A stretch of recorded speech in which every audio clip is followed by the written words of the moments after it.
Deflategate? Yes, and you don't even have to be a sports fan to care about this story.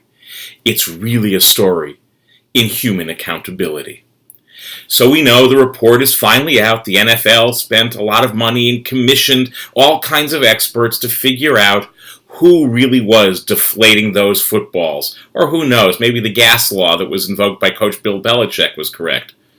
Footnote, not at all possible, less than a 1% chance of that happening. No, it turns out that at the center of the controversy of who was deflating footballs in playoff games and probably many other games on behalf of the New England Patriots and their player Tom Brady, their quarterback, was a locker room attendant and an equipment guy.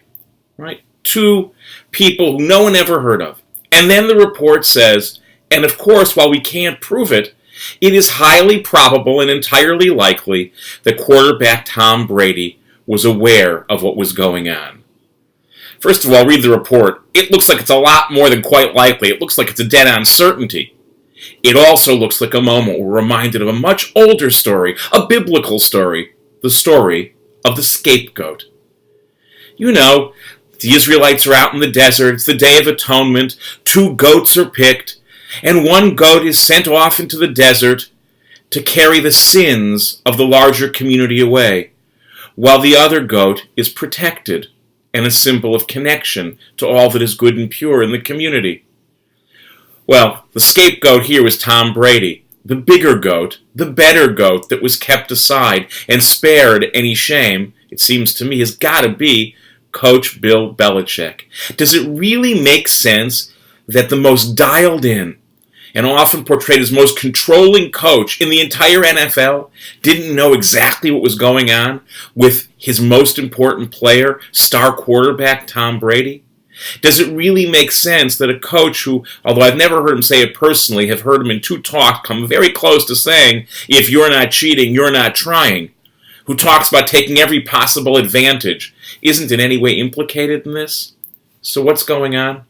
I think whether the biblical story of the scapegoat or the story of Tom Brady being implicated and Bill Belichick not being implicated is really one and the same.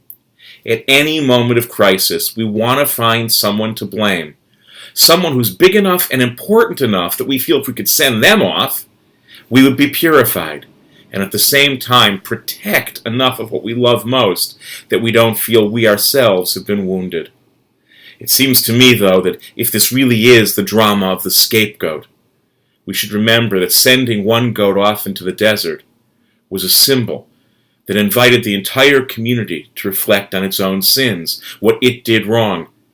So maybe this is the moment, having spared Coach Belichick and sent Brady off a cliff, for all people connected to the sport to really ask, are we getting closer and closer to a culture in professional sports, and in the NFL in particular, where we feel if you're not cheating, you're not trying?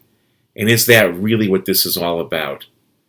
When Vince Lombardi said, winning isn't everything, it's the only thing, right or wrong, it seems to me that everyone believed he meant only if you're playing by the rules, because that's what actually elevates the sport. And anything short of that is a shame. Let's be clear, Brady's entire legacy, and he is a great athlete, shouldn't be defined by this one moment. But it is a moment for fans of sports to look at ourselves and ask, what is it we really value about sports? And how do we keep the sports we love as great as they are meant to be?